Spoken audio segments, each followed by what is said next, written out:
मैं गुरुचरण सिंह, प्रधानाध्यापक उत्क्रमित। मेरी शिक्षा में आप सभी बच्चों का स्वागत है। मैं आशा करता हूं कि आप सभी बच्चे सफल होंगे। मैं आज आप लोगों के सामने इतिहास लेकर उपस्थित हुआ हूं।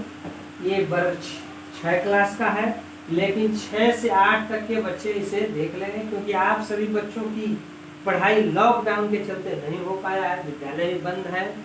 और मैं प्रयास कर रहा हूं कि हमारे प्रखंड के जितने महुआ प्रखंड के जितने शिक्षक द्वारा या अन्य प्रखंड के शिक्षक द्वारा जो भी वीडियो जारी किया जा रहा है, उसे भी मैं आपके मोबाइल पर भेज दे रहा हूं, और आप लोग उसे देखकर जरूर लाभ उठाते होंगे। मैं ऐसा उम्मीद कर रहा हूं। ठीक है, तो आइए हम लोग आज पढ़ते हैं हमारा अतीत। अतीत का मतलब है कि प्राचीन, आज से बहुत साल पहले, जितना पहले हम मानव की उत्पत्ति हुई, उसके पहले मानव की उत्पत्ति से ही इसका तात्पर्य है। तो हम लोग थोड़ा सा किताब को खोलकर देखते हैं, और इसमें आप लोगों को दिख रहा होगा हमारा अतीत। देखिए, थोड़ा सा हेडिंग दिया है, इसे मैं पढ़ दे रहा हूँ, आप लोग इस हेडिंग को जरूर याद रखेंगे। इतिहास हमें अतीत की जानकारी देता है। अतीत को जानना इसलिए जरूरी है कि अतीत को जानकर ही हम वर्तमान को समझ सकते हैं और भविष्य के निर्माण के लिए सोच सकते हैं। इतिहास मानव समाज की सामूहिक स्मृति है, यानी यादगार है। यदि कोई समाज अपने इतिहास को नहीं जानता है तो उसकी हालत वैसे ही है जैसे किसी ऐसे व्यक्ति की जिसकी याददाश्त गुम हो चुकी है। तो बच्चों, आप लोगों ने इस बात को सुना होगा, और आज हम लोग ये तुलना करें कि आज हमारी जिंदगी कैसी। में आज अमेरिका में अगर हमारे घर परिवार संबंध के लोग रहते होंगे तो हम लोग फेस टू फेस बात कर सकते हैं, उनका चेहरा देख सकते हैं, वो कैसे जगह पर रह रहे हैं उन्हें भी हम देख सकते हैं। तो क्या अतीत के लोग भी, प्राचीन के लोग भी ऐसे ही कर रहे होंगे? नहीं। इसीलिए तो हमें अतीत की जानकारी रखनी है, और उसको जानकारी रखकर हमें अपने समाज रूपी गाड़ी को आगे बढ़ाते हैं। हमें उनके विषय में समझने का मौका मिलता है। तो आप लोग ये भी जानते होंगे कि, या सुने होंगे, नहीं भी सुने होंगे तो आज मैं बता रहा हूँ, सुन लीजिएगा, कि पहले जो है मानव बिल्कुल जानवर की तरह रहते थे। पहले जंगलों में जिस तरह से जानवर हैं, नंगे घुमा करना, और इनका मुख्य काम शिकार करना। ऐसा भी हो सकता है कि शिकार करने में खुद भी शिकार हो जाते थे मानव। तो हमारा वहीं से स्टार्ट है जिंदगी, गुफाओं में रहना और अपने भोजन की तलाश करना, मांस को इकट्ठा करना, बच्चों को पालना। इस तरह से धीरे धीरे सभ्यता आगे बढ़ी तो फिर आग का उत्पत्ति हुआ। जो मांस हम कच्चे खाते थे, इसके बाद उसे भून के खाने लगे, फिर जानवरों को पालने लगे। उनसे जो मांस वगैरह प्राप्त होता था वो अस्थायी रूप में, उस जानवर को पालने से लाभ ये हुआ कि हमें शिकार करने के लिए कम जाना पड़ता था। जब बच्चे बड़े हो जाते थे तो उन्हीं का शिकार करते थे। ऐसा माना जाता है कि सबसे पहले कुत्ता को ही पालतू बनाया गया, इसके बाद गाय भैंस बकरी को पालतू बनाया गया, फिर धीरे धीरे खेती आरंभ की गई। अब और खेती आरंभ करने के लिए हम लोगों ने पहाड़ों, अर्थात पहाड़ और गुफाओं को छोड़कर समतल भूमि का तलाश करना शुरू किया गया। जो नदी घाटियों में हमारा सभ्यता विकसित हुई। तो अतीत को जानने के लिए हमें इतिहास की जानकारी हासिल करनी पड़ती है। इतिहास क्या है हम लोग समझेंगे। और इतिहास में हमें कई काल का अध्ययन भी करना पड़ता है।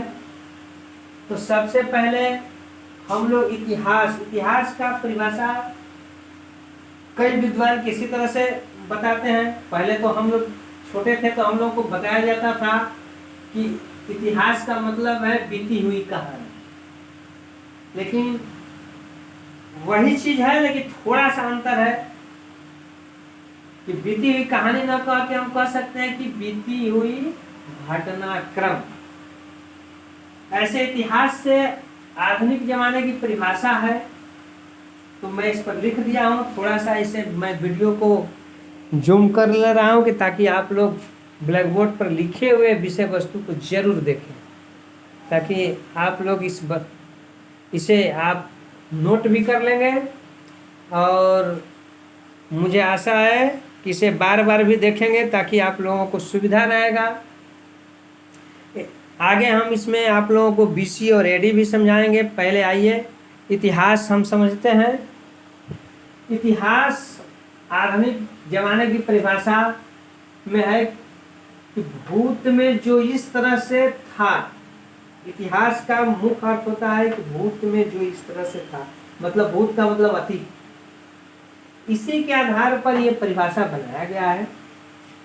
और आप लोग भी अपने आप भी परिभाषा गढ़ सकते हैं, क्योंकि हम प्राचीन काल से घटनाओं का क्रमबद्ध तरीके से जानकारी हासिल करना भी इतिहास है। और ये भी वही परिभाषा है, थोड़ा सा अंतर किया गया है। देखिए, प्राचीनता से नवीनता की ओर आने वाली मानव जाति से संबंधित घटनाओं का वर्णन ही इतिहास है। और इतिहास को मुख्य रूप से 3 कालों में विभाजित किया गया है।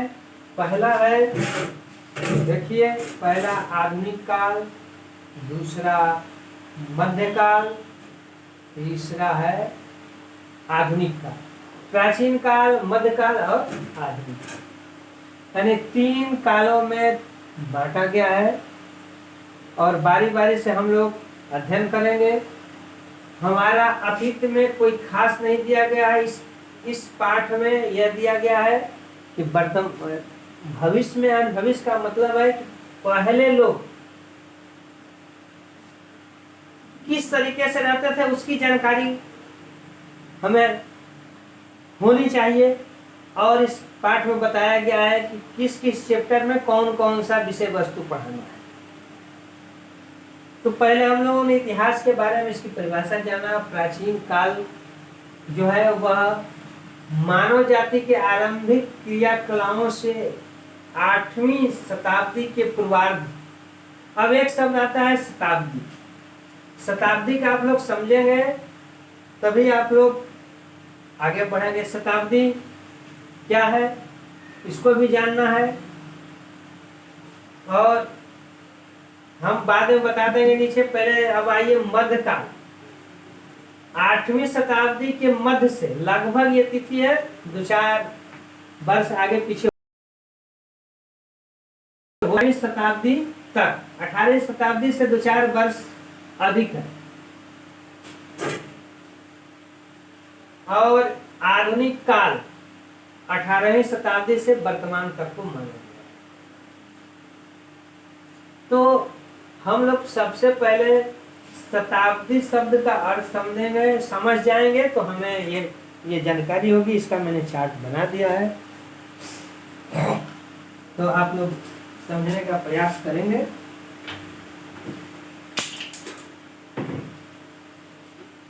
ठीक है, मैं आ रहा हूँ वीडियो पर ही तब। देखिए, शताब्दी का मैंने चित्र बनाया है यहाँ नीचे। शताब्दी जो होता है वह 100 सालों का होता है। मान लीजिए कि ये 0 से 100 तक के बीच का जो समय है वह एक शताब्दी हुआ, यानी प्रथम शताब्दी। फिर 100 से 200 द्वितीय शताब्दी। तो ये हमें ध्यान देना होगा कि 0 से लेके 100 तक ही प्रथम शताब्दी हो गई। तो अब हम अगर 300 से 400 के बीच में हम चलेंगे तो कौन सा शताब्दी हो जाएगा? ये हो गया पहला, ये हो जाएगा दूसरा, तीसरा, ये चौथी, तो ये चौथी शताब्दी हो जाएगी।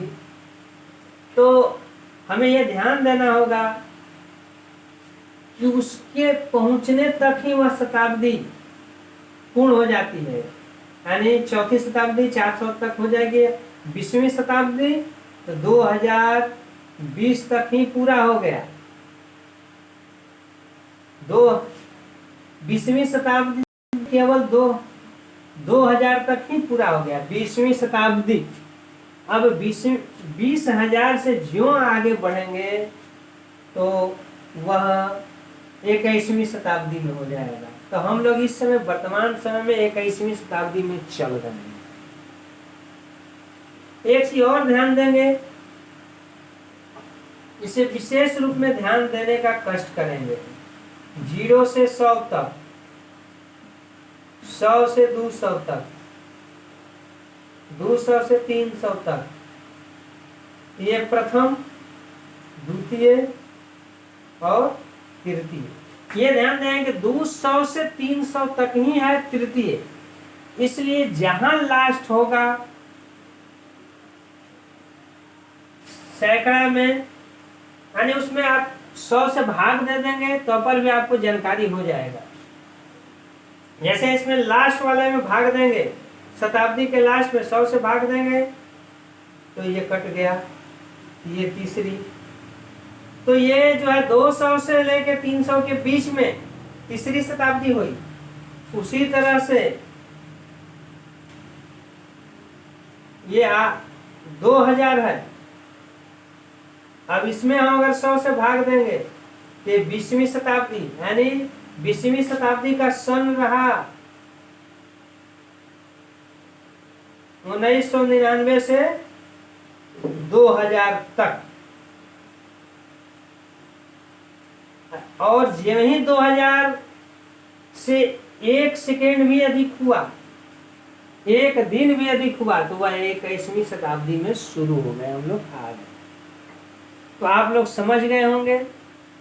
देखिए यहां से भी गिनती कर सकते हैं, प्रथम, द्वितीय, तृतीय, चतुर्थ। इसी तरह से आप यहाँ ध्यान दीजिए, यहाँ पर 8वीं शताब्दी, इसका मतलब है कि ये जो है 700 से 800 के बीच है 8वीं शताब्दी।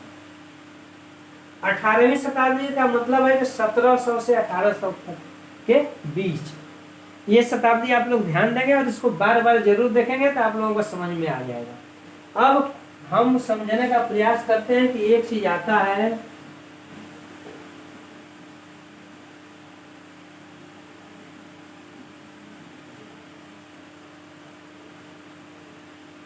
बीसी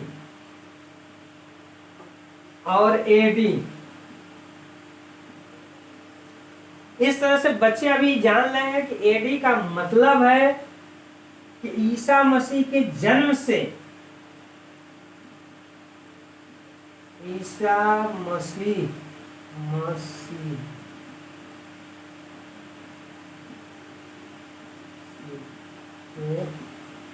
जन्म से,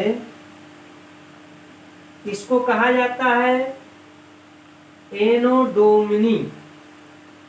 अंग्रेजी का शब्द है एनो डोमिनी, ईसा मसीह के जन्म से।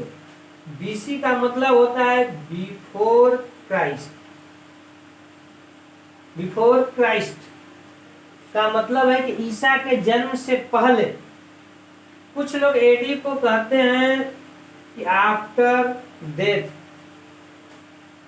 ईसा के जन्म के बाद, लेकिन वैसी बात नहीं है। इसे कहा जाता है एनो डोमिनी, यानी ईसा के जन्म से, जब जन्म हुआ तब से एडी में गिनती होती है। जन्म से पहले का बीसी में, बिफोर क्राइस्ट। तो इसको समझने के लिए थोड़ा सा हम लोग ध्यान देंगे इस चार्ट पर, क्योंकि फिर यहाँ ध्यान देंगे तो हम जरूर समझ जाएंगे। 100, 200, 300, 400, ये 0 है।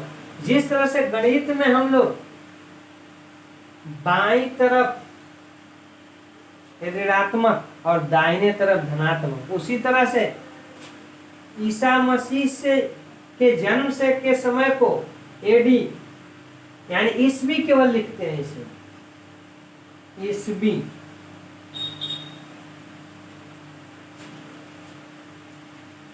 ईस्वी पढ़ते हैं, ईसा मसीह के जन्म के समय से ईस्वी ये लिख के सुना देते हैं, ईस्वी लिखते हैं। और इधर ईस्वी पूर्व ये लिख के ईस्वी पूर्व का मतलब है कि ईसा मसीह के जन्म से पहले का समय। अब ध्यान दीजिए, यह 0 है, हमारा आज का समय है 2021 चल रहा है। तो अगर 0 से गणना करेंगे तो यहाँ 2021 वर्ष हो जाएगा, लेकिन आज से गणना करेंगे हम 200 ईस्वी पूर्व, तो इसका मतलब हो जाएगा कि इसमें 200 जुट जाएगा, यानी 2221 हो जाएगा, या उसे 2221 करना। तो इधर वाले जो पूर्व का है तो उसे हम ईस्वी पूर्व लिखते हैं।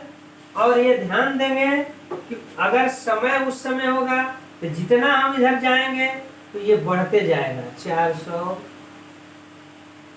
500। अब इसमें मान लीजिए कि 2 समयों को हमें दर्शाना होगा तो हम लोग ईस्वी पूर्व वाला में 500 से 200 ईस्वी पूर्व लिखते हैं।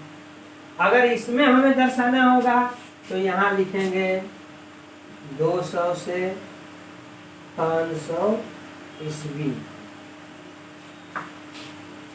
हम इधर जाएंगे तो वो जितना ही हम नीचे जाएंगे तो उसका मतलब है कि वह और प्राचीन होते जा रहा है। तो शुरुआत किए 500 से, हम वर्तमान की ओर आएंगे तो 500 से 200 की। इस तरह से आप लोग इस विषय वस्तु को समझेंगे। अगर किसी को नहीं समझ में आया, किसी बच्चे को, तो फिर से हमें इस पर कमेंट करके बताएंगे। अगर यह वीडियो अच्छा लगेगा तो आप लोग अपने दोस्तों में भी शेयर कर दीजिएगा ताकि अन्य बच्चे भी इसका लाभ उठा सकें। और अपने मोबाइल पर सब्सक्राइब कर दीजिएगा, तो ये जो भी हम वीडियो बनाएंगे तो आप लोगों को ऑटोमेटिक आप लोग के मोबाइल पर चला जाएगा। ठीक है, धन्यवाद। ऐसे भी हम वीडियो बना के भेजते रहेंगे। अगले पार्ट में फिर उपस्थित होंगे।